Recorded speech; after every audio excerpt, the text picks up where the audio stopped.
I've been closing high ticket deals for the last 3 years, and now I'm in the top 1% of earners in the entire industry. And this year alone, I've brought in over $1 million cash in just about 7 months. And as a result of that, I've learned how to close some of the toughest prospects you can imagine. And so in this call right here, you're about to watch me close a high level doctor who makes over 600 grand a year, not some young 19-year-old kid trying to start a dropshipping store or start some Amazon FBA store. This is a smart prospect. And this is to prove that the things that I teach on this channel can work with that avatar, but can also work with highly sophisticated people. So you're gonna see how I handle the tough analytical buyers, how I still keep frame, how I control the entire conversation, and ultimately get to a deal. This isn't just some organic traffic laydown. And the only way you're truly gonna understand this framework is through watching the entire call. You're gonna watch me pre-handle objections, break down walls, and turn him into a paying client on the spot. So without further ado, let's jump in. So there's really 4 core parts to a sales call. There's the frame, there's the problem, there's the heaven, and then there's hell. Each part of the call has a certain criteria that has to be checked off before I move into the next one. First, let's start with frame. The thing to understand about frame is when you jump into a call, you need to let the person know how the conversation is gonna go and what to expect. You need to drop their guard, put them in a decision-making state, and maintain high status. And so what you don't want to do is build fake rapport. Oh, what city are you in? Oh, did you watch the game last night? Just all the fake bullshit that they know you don't care about. You don't want to do that, because when you do that, it reminds them that you are a sales guy and you look just like everybody else. And so what we're gonna look for here is the fact that I have high status, I frame the call, he's in a decision-making state, and his guard is dropped. Hello, Adrian. You see and hear me good? Oh yeah, perfect actually. Cool. Looks like you're looking at potentially getting some outside support. Does that sound about right? That sounds right, yeah. Okay, well, I have a little bit of context here from the conversation you had with Hunter. Sounds like we're dealing with some charting problems. I'll make sure we cover it all. My name's Nick. I'm the director of physician wellness. Work with almost 1,000 physicians in a pretty similar spot.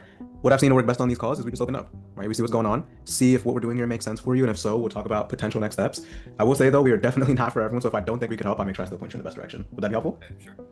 Boom. So off the rip, frame the call. I let him know how it's gonna go. I did not ask him some bullshit question about what city he's based in or if he watched the game last night. He's in a decision-making state. His guard is down. Let's keep going. So let's rewind. In your words, like, what would you say is the ultimate challenge, obstacle you're hoping for some help? So the next part is now the problems, understanding the problems that he's dealing with. And so there's a couple key parts here. We need to understand what the problems are exactly, what's going on, what's causing them, how those problems are affecting him and the people around him, his family, his work, whatever. And then the duration of how long those problems have been going on for. Yeah, the ultimate challenge is really the getting the workflow and charting part.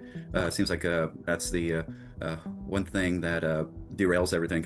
Is that still haven't figured out, because I work with a hospital system. So essentially what we do is do 7 days on, 7 days off. Okay. It's a 12-hour system, a 12-hour day. Okay. And with that, there's meetings during the day.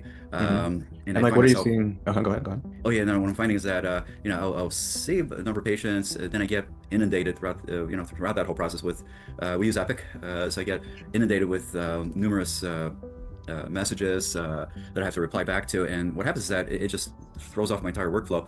I end up not spending time with the patients, kind of procrastinating, delaying all my charting until the end of the day, and then I'm there for. And take me back a second. Sure. When it comes to the charting, like, what's your current approach right now? Like, what are you able to do it with the patient in the room, or what does that look like? And so, boom, I'm interrupting him here because I'm the one who's controlling and leading the conversation. And so, if he gets too comfortable yapping and rambling, who's in control? Of course, we're not going to allow that. I'm directing and I'm leading. It depends. There's some rooms that do not have a computer there, and other rooms that do have a computer there.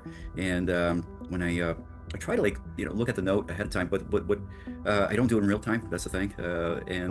Because most of the times there is a computer there that I could log into. And, what do you think prevents you from being able to do it in real time? It's part of it is like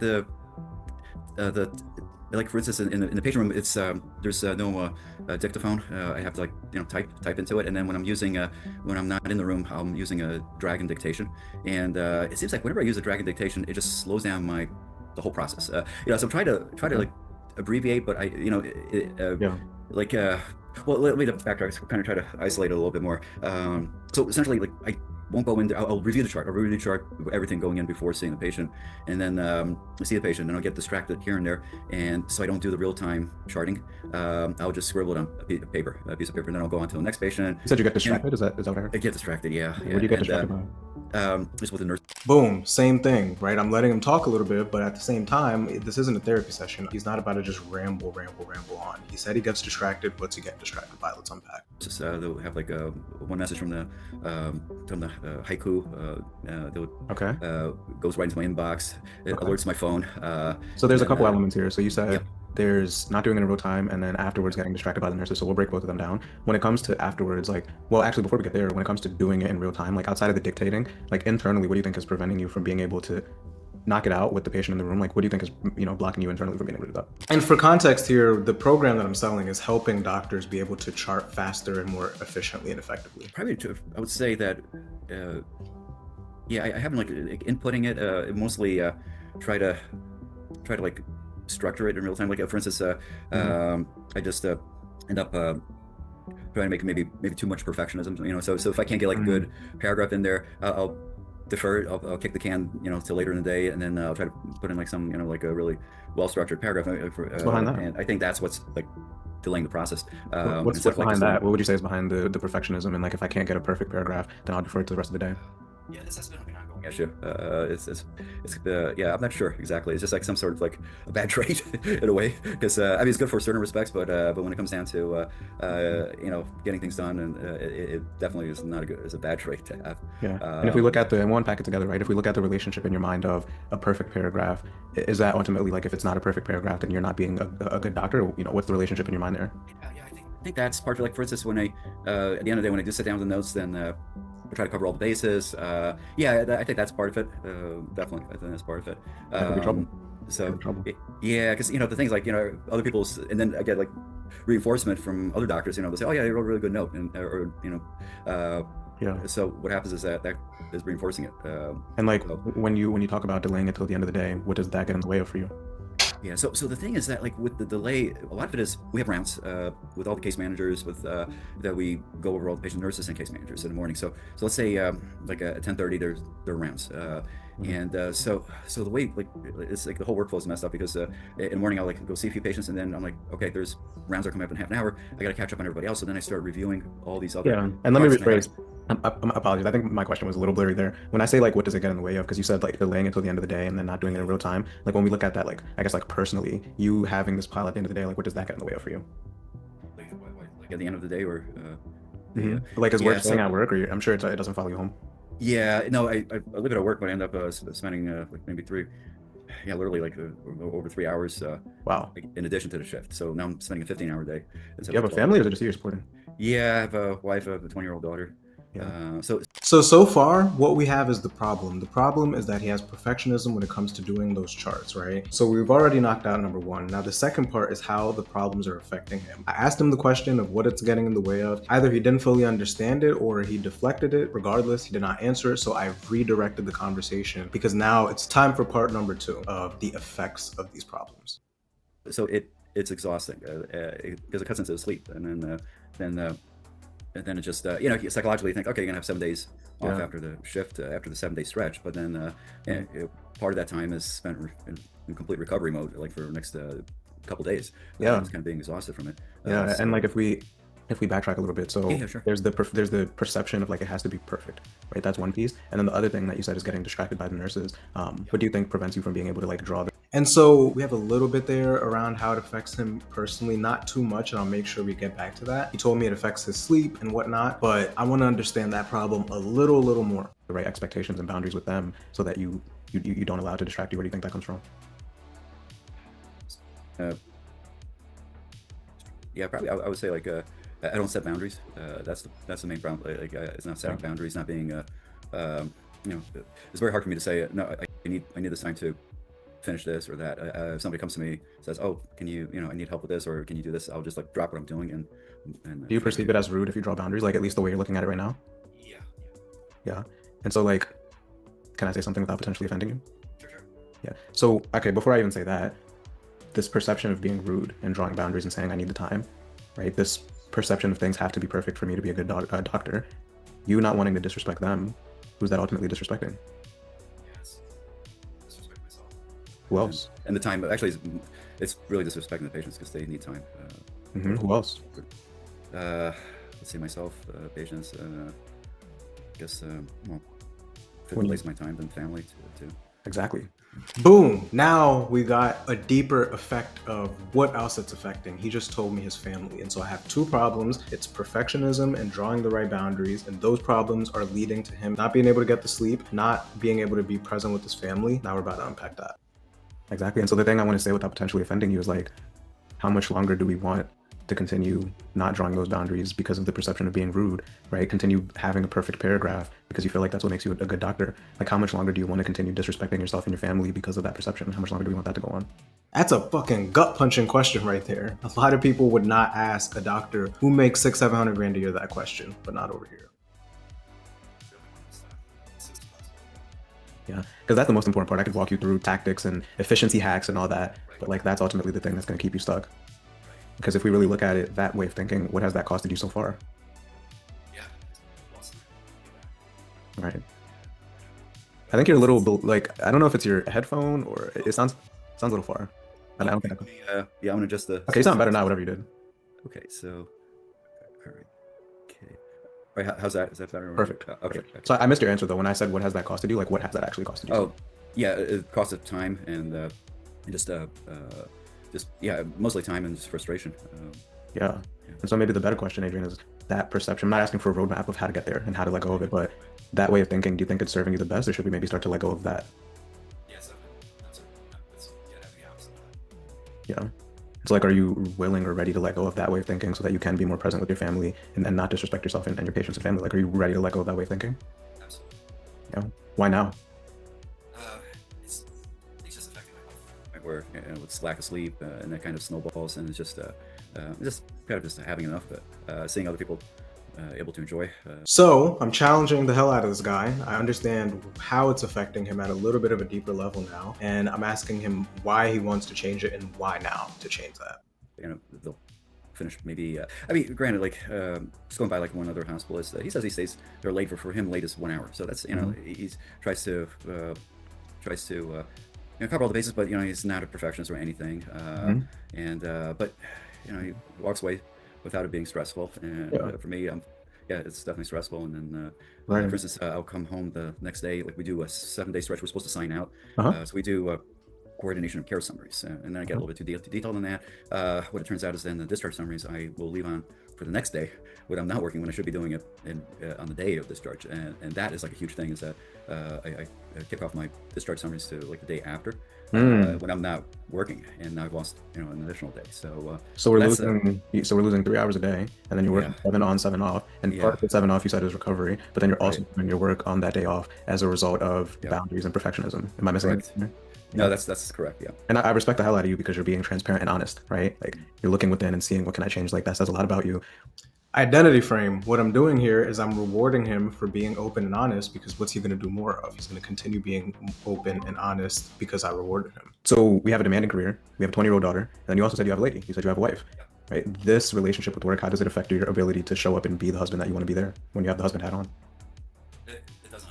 Basically, like absent, like mentally, physically absent, not physically, but mentally absent for the whole week. So it's like nothing gets done for the week, and then I'm stressed out for the next couple of days, so I don't spend time, with them. Especially, there's issues or something going on at home, and during that week, I'm like I'm not present really. Yeah.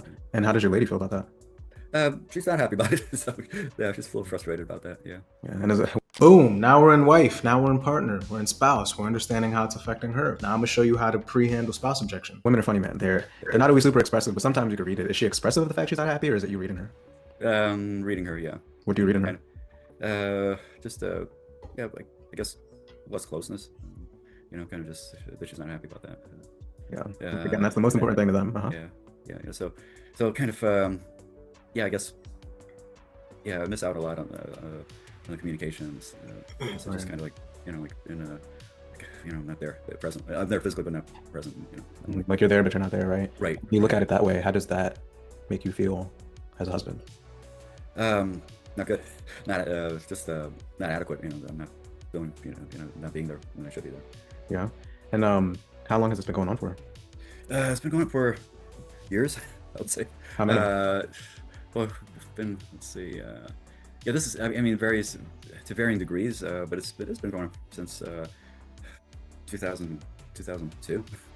So 23 years. Yeah, 23 years. And Yeah. can I make another observation without potentially? Sure. Yeah. So we haven't fully cooked the partner objection. We'll get back to that. But what we do know now is how long that problem's been going on for, the duration, which is the third part of the problem section. I'm about to challenge the fuck out of him right here, though. So keep watching. Pay close attention. Talking about pretty heavy things here. Yeah, we're talking about being mentally absent, losing closeness, losing communication, not feeling adequate as a husband. We're talking about pretty heavy things. But I notice when you talk about it, there's a laugh at the end of it. What's behind that? Like when we talk about these very heavy things, there's a laugh. There's a laugh at the end of it. Like what's behind that? The laugh. I'm just kind of, well, actually, I'm just embarrassed about it. What he's doing here is he's rationalizing and he's making himself feel good about it, right? A lot of times when people tell you they need to think about it, they're not just going to go sit in a corner and do nothing but contemplate and think about that decision. It's because there's no urgency. These are the kinds of things that lead to someone not having urgency. It's the fact that he is separating himself from the problem. Got to be able to watch for that shit. If someone's talking about heavy things, you need to call them out on it because it's not fucking funny. Yeah, it should have it all together by now. I respect that. Is it like a... And he just said it. He said the reason he keeps laughing about it is because he's embarrassed. He's embarrassed about it. And he's hiding the fact that he's hiding feeling what he needs to feel. defense mechanism to not feel what you need to feel? Yeah, I would say so. Yeah. That's a dangerous place to be. Right? Because if we're talking about these heavy things, but then you laugh at the end of it to protect yourself from not feeling what you need to feel, then there's no urgency to actually change it. Yeah, you're right. And so just man to man here, like, are you willing to actually feel what you need to feel so that you can take it more serious, so that you can have that urgency to change it? Yeah. I just don't know how. It's like Okay. I don't know. I feel like, I try to come up with some plan, do this, do that, and just for some reason it's just not working. That's Okay, the man. frustrating part about it. Yeah. We could talk about the how, we could talk about the plan to get you there. Yeah. But if in the back of your mind you talk about it and then you cover it up with a laugh to protect yourself from not being embarrassed, well then nothing's going to change. You see what I'm saying? Yeah. And so are you in a place where you're willing to take it more serious and to look it in the mirror and say, like, this is what's going on, this is what I need to change, so that you can actually have that urgency? Yeah. Good. Because that's key. That's what'll get you out of this. Right? And like, what's different, especially after 23 years, what's different now that you're willing to actually grab it by the horns and take it more serious so that you can change it? What's different now? Why now again? I'm still challenging him. So I asked him if he's ready to take it serious. He said yes. Well, first of all, I called out the fact he's not taking it serious. Are you ready to take it serious? Why now to take it serious when you haven't for 23 motherfucking years? I don't know. I try to grin and bear through it. It's putting pressure at work, and not seeing, not getting things done in a timely fashion is affecting me professionally. So essentially, well, I haven't heard anything recently, but maybe it was about 6 months ago.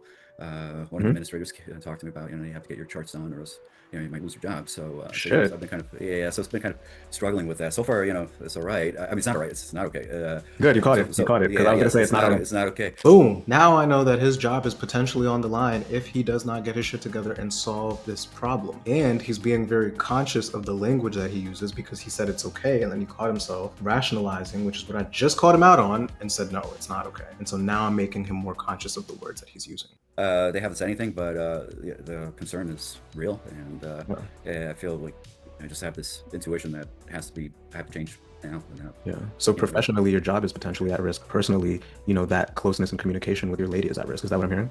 That's correct. Yeah. And in that 23, well, firstly, does your wife know that you're looking at potentially taking steps so that you don't have to continue being mentally absent, or is it like a pleasant surprise for her? I didn't forget about that partner objection. That partner objection is still hanging around. Now we're about to get right back to it. No, no, she's not aware. I haven't talked to her about it. How do you think she'd feel? I think she'll be very supportive. Good. So it sounds like for her, she's in a place where she just wants you more present. She wants the communication back, wants you to feel better. Whatever that looks like, she kind of trusts your judgment and leadership on that.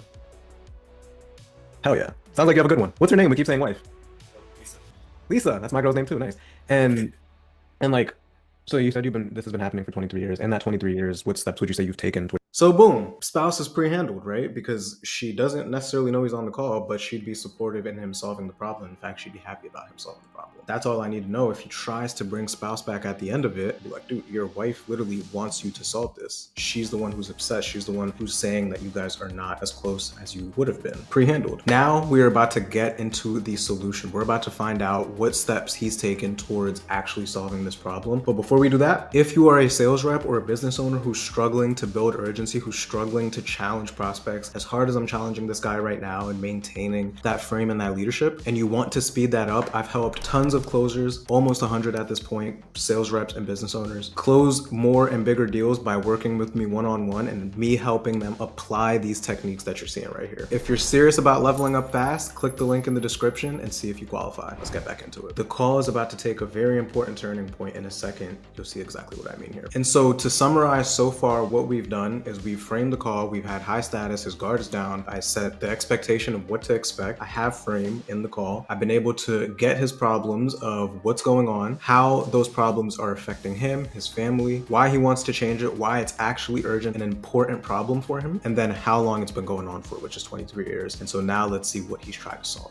Before we keep going here, so just so you understand what we're getting out of this stage of the call that we're moving into is figuring out what he's done to try to solve the problem, DQ any other solutions that he might possibly have or be considering, have him sell himself on the solution he came across with the company I'm with, so sell himself on us, and then future pace, what does success look like once this thing is already solved. And like, so you said this has been happening for 23 years. In that 23 years, what steps would you say you've taken towards being able to overcome the boundaries, the perfectionism? Work. I think that's the thing. I come up with the mentality that I'm going to overcome it, and then when I try to, it just like it feels like I'm facing a headwind, mental headwind that it prevents me. Which I don't know. Maybe it's part of it is like the actual OCD. So it's like the real OCD. Not like the one like, oh, I'm OCD-ish. I can't do this. I can't do that. Like I have to do this perfectly. It's like it's there. It's there. And I have a therapist for that and everything. And tries medications for that. But so that part I don't feel like that, like the true obsessions, compulsions, but the perfectionism. And I know what's driving it is like essentially, I feel like if I don't do this right, it's just going to result in bad patient outcome, when in reality it's actually the opposite, because if I can just get it done just right, so it's not missing out. Like for instance, with the just a quick side thing, Sure. With this new computer system, Epic, I've actually they never told me to do this, so I don't know why in my head I have this, but there are a lot of other people that they'll put down like maybe 10, 20, not 20, but like 10 problems. Like somebody's there for I don't know, a foot infection, a toe infection or something, a foot infection. They talk about I don't know, cholesterol, and they're not in the hospital for that. I mean, that's like something outpatient. You find yourself do that? So I find myself like listing all these points, and and then it's, if I focus on just the most important ones, why they're there, then I feel like that'll be much better patient care, because I'll be able to actually focus. I respect you for being very honest with yourself. Go ahead. The thing is, actually, it's I rewarded him again there for being honest with himself. Like, I respect that you're being honest with yourself. Acting from good medical care, because it's like And something key as well here is he just said that what he's tried hasn't worked, which means we have a good amount of doubt, which is what we're looking for as well. taking good care of the chart. The chart's in good health. Maybe they'll maximize billing. Maybe we'll get a few extra bucks from that. You said therapy. Yeah. When it comes to getting like more like executive coaching or support around the career specific things, what steps would you say you've taken there? Yeah, I haven't really had any. Yeah, that's the thing. I haven't had any like coaching training. Yeah, and What's the so far? that's the. I don't know. I didn't think there was anything out there, so I didn't realize it until I came across your ads. And then I kind of like clicked, like, oh yeah, there's actually something to help out. We're gonna have some light bulb moments, okay? We're gonna have some light bulb Yeah, right. So like, did you try to seek, even if you didn't know we existed before the video you saw of us, did you try to maybe seek like what kind of support can doctors get with being more efficient, drawing better boundaries, or have you just been trying to figure it out alone? Okay. Like for instance, this was actually before doing the hospital. I was doing primary care for a number of years. I had a really big clientele. Everybody loved coming to me. Patients and practice. I used to spend too much time with them. I hate to say that, but now this day and world, you spend too much time, and then they love it. So I had a big following, and then what happened was I think it subconsciously, it just kind of like I just had a a burnout moment, but it wasn't like a burnout like I can't work anymore. It was, I got a job offer came up, and I said, okay, I'm gonna move, and maybe it'll get better. They have a computer system. We were doing Yeah. paper charts at the time, so I escaped and I went to that, a different practice. All my patients were really upset about me. Some came with me. The challenge is that though, so you can't So he's doing a lot of rambling here, so I'm about to have to bring him back on track. escape yourself. Right? You can't escape yourself. Yeah. And so And like when it comes to you not getting or at least seeking expert support, again, this is a place of respect here, coming from a good place. Sure. Is it fair to say that you haven't been as proactive as you can towards actually like solving this particular thing? Is that fair to say? Yeah, you're right. Yeah. And when we look at what we were talking about earlier of like, So he just owned the fact that he has not been as proactive as he can, because part of this is figuring out what they've done and challenging them when either not doing enough or not doing anything. And so he's owning the fact he hasn't done enough, which is exactly what we want. like covering it up with a laugh and not having that urgency, like is it fair to say that you not having the urgency because of not feeling what you need to feel is what's led you to not being proactive to actually solving this? Yeah, that was not knowing exactly what to do, or How how do to you do it. Yeah, and not knowing, again, we'll have some light bulbs, right? So I'll give you an example of fitness. Like I used to work with super overweight people and I'd challenge them the same exact way, right? And a lot of times they would think that the reason that they're overweight is because, well, I don't know what workouts to do. I don't know what diet to follow, what cardio. That wasn't what was kept keeping them stuck, because all that stuff exists. What was actually keeping them stuck is that they weren't being proactive enough to actually doing something about it and sticking to something. You see what I'm saying? And so when we relate this to your situation, like not knowing, do you see how that relates to not being proactive in finding it and having the urgency to do it? Yeah, 100%. Because when this, for example, I don't know how. So he's owning the fact he hasn't done enough. I tied back the fact that he was not taking it serious earlier and he's been laughing to the fact that he hasn't done enough about it. To this day, I'm doing this. It's like some sort of subconscious mental switch. It's like a unbelievable. I was definitely way overweight. It was like 30, 40, 30, 35 pounds overweight. Carbs all day.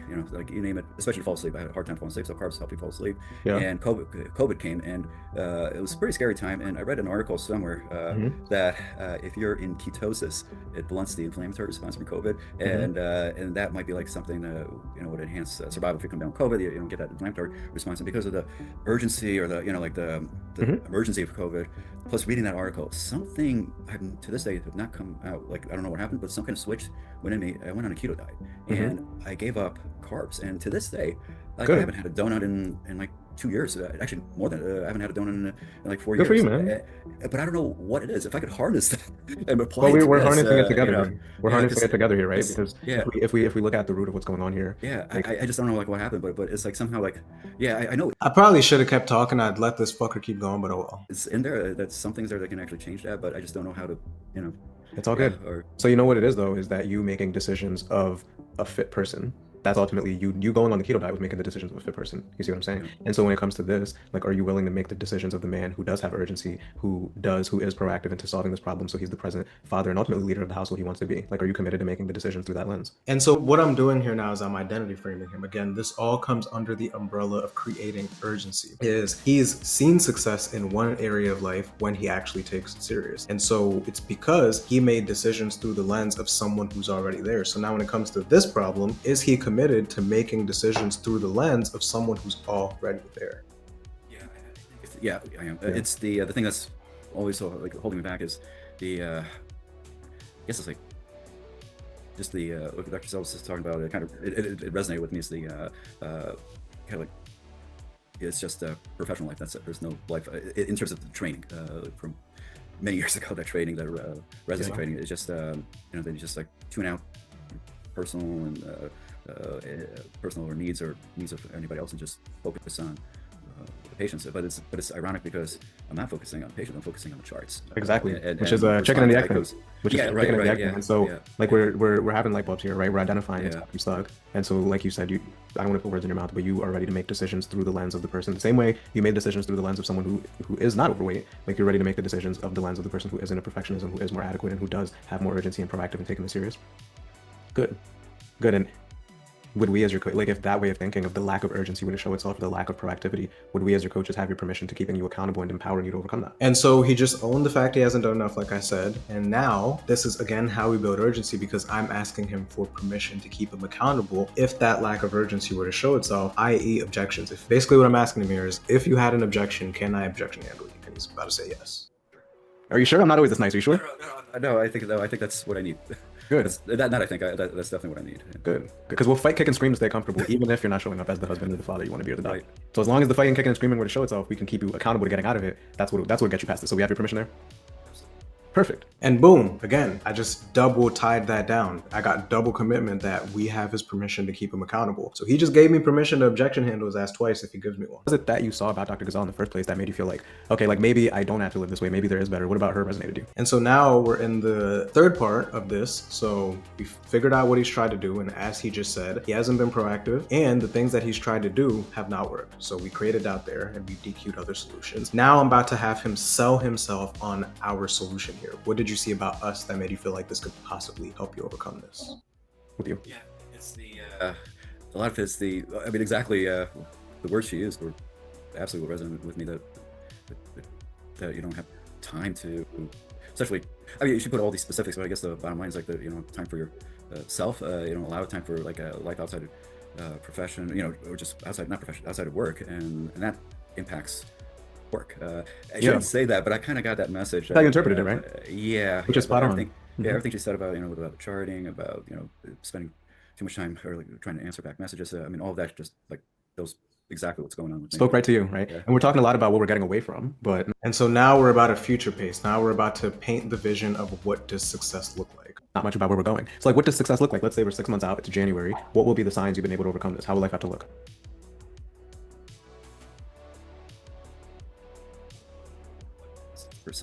Be able to say it one more time. Work-life balance. Okay. Just to have that, just to not be stressed out all the time. Working on preventing that's a huge thing, the physician burnout. And I just don't have any enjoyment taking care of patients. Well, I take it back. A little bit of enjoyment. There are moments in the day, but most of the time it's just under stress mode. So I want to get away from that. How do you think that'll reflect in the way you show up at home? Be more relaxed, more open, able to do things. Maybe go on some trips. Hell yeah. And just kind of be able to relax and enjoy things. Hell yeah. How do you think your lady would take that? Yeah, she'll be very happy. Yeah, and you know what they say about a happy wife, right? Yeah. She uses that phrase a lot. Yeah. And like I keep saying. And I'm pre-handling that spouse even more. How would your wife feel about that, seeing that this has been solved, seeing that you've done what you need to do to overcome this? I think the tactics and the efficiencies are less important than who you need to be. So when we look 6 months from now, we could call this man Adrian 2.0. What characteristics or traits do you think he has the one you're stepping into? Now we're about to identity frame who he needs to be.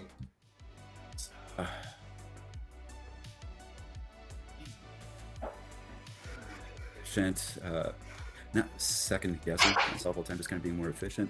Actually taking the time to think before saying something, so basically being able to say something and kind of stick with it.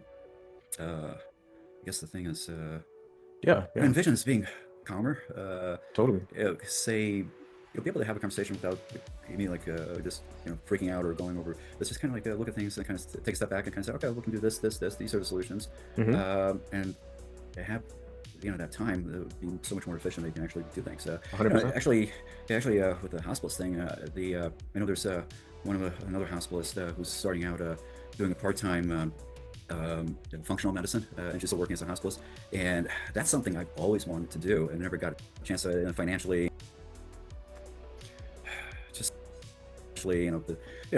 It's much more. So growing in your career, right? Yeah, like career-wise, maybe it'll give me some time to actually go in that direction. But right now, I'm just struggling with my current situation. And what ways of thinking, what perspectives do you think you would need to let go of then, if you really want to see that man? What do you think isn't serving you now? You have to let go of. So he's telling me who he needs to be. Now we need to see who does he need to not be. What does he need to let go of?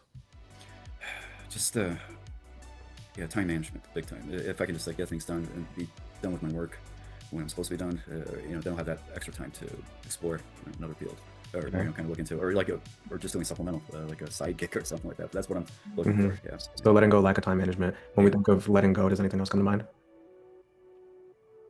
Yeah, letting go. Just I have to get this thing perfect. Yes. Parts or whatnot. Yeah, that part definitely has to go. That's the one I was looking for, right? Yeah. And what about there's more missing here that he needs to own that he's going to let go of, so it doesn't show itself at the end. Can I make a suggestion? Sure. What about that lack of urgency, right? What about that lack of proactivity and the way of thinking through that lens? You think we'd have to let go of that? It's definitely kicking the can. That's the big procrastinating. Not because I'm lazy, but just it seems too challenging, so I just push it off. Yeah, definitely. Yeah. And that kind of takes away the lack of urgency. So Yep. I have that urgency there because I'm This is, think about it, waiting to happen if we did not have this part of the conversation right here. just like, oh, I'll leave it for later. And then when it comes down to the wire, it's like, oh God, I got to do this. Right. How come I didn't start like a month ago, or so yeah, definitely that part. Agreed. Part. And so maybe the better question from there is like, are you ready to make decisions the same way you did, when you got in shape? Are you ready to make decisions through that 2.0 lens? Yeah. Good. That's a strong yes. You sound like you meant that. Yeah. Identity frame, right? It sounds like you meant that. And are you ready to make decisions through that lens? I don't want to beat a dead horse, but this is how you pre-handle shit. Like, think about it. Because him making the decision through the lens as someone who has solved it isn't going to continue kicking the can like he just described, and he owned it. Yeah, definitely. Because what's the alternative? We have to look at the other side. What happens if another year? So we've gotten the solution. We clearly understand what he's tried and why it hasn't worked. We've DQ'd other solutions. We've gotten him to sell himself on our solution. We've future paced what success looks like and who he needs to become. Now we're gonna rip that shit away and see what happens if nothing changes. Another 2 years go by, and we continue kicking the can, continue telling yourself this story, right? That's costing you your closeness with your wife. Like, what happens then if nothing changes because you don't change? What are the consequences there? Relationship, work, health. I'm just gonna, so far I'm okay, but it's gonna catch up with me. I know it. Are you willing to settle for that and wait for it to catch up? No. Yeah. And from a place of respect and empathy here, right? Why not? And what I mean by that is the reality is that you have been kicking the can. You have allowed it to get this way. What's different this time that you're ready to make a proactive decision and not allow it to continue? Come on. This is how we fucking create urgency, guys. Challenge the prospect. A lot of you are scared to challenge your prospects. Challenge them, push them. That is why they're here. And so I'm consequencing him and I'm asking him what happens if nothing changes. Is he willing to settle for that? Why isn't he willing to settle for that? He has settled for that. He needs to own it. Yeah, I think it's not a one single thing. It's just a whole bunch of smaller things. I'm just also like just taking care of patients. I see what they come in with. You get heart attacks, get strokes, and all this. They're bad habits. Like for me, my bad habit is I only have like one bad habit is massive caffeine. And we're talking about power drinks all day. Power drinks, Celsius. I should have bought stock in Celsius. So I'm saying this, and I'm starting to starts to register that hey, that could easily be one of them on the other side, coming in with a stroke or a heart attack. If I don't change. Yeah, and then also like your relationships, like you said, could suffer too. Definitely. Well, let's not let it get there. I know for a fact through this, like it probably feels like you're in your own bubble, And then that's it. And then after that, we go into the presentation. He gave me a little bit of objections, which maybe we can do another video for objection handling, but presented and then he paid, right? And just like that, we seal the deal. Now, looking back on what I could have done differently, I think I did allow him to ramble a little too much. So what I would have done is probably interrupted him a bit more and kept him on track a bit more. That's the only thing I would have changed. But like I said, just like that, I closed a high-level doctor on a premium executive coaching offer in real time, not the next day, not the day after. He didn't need to talk to his wife or think about it or none of that shit. I've given you full transparency on how these calls actually go, the challenges that I experience in real time when I'm on these calls, and you see what it really takes to operate at this kind of level. So again, if you're a closer, a sales rep, if you're a business owner and you want to either take your skills or your team skills to this level and sharpen up fast, make sure you click the link in the description, see if you apply for my one-on-one coaching. And if so, I'll see you inside. Thank you for watching.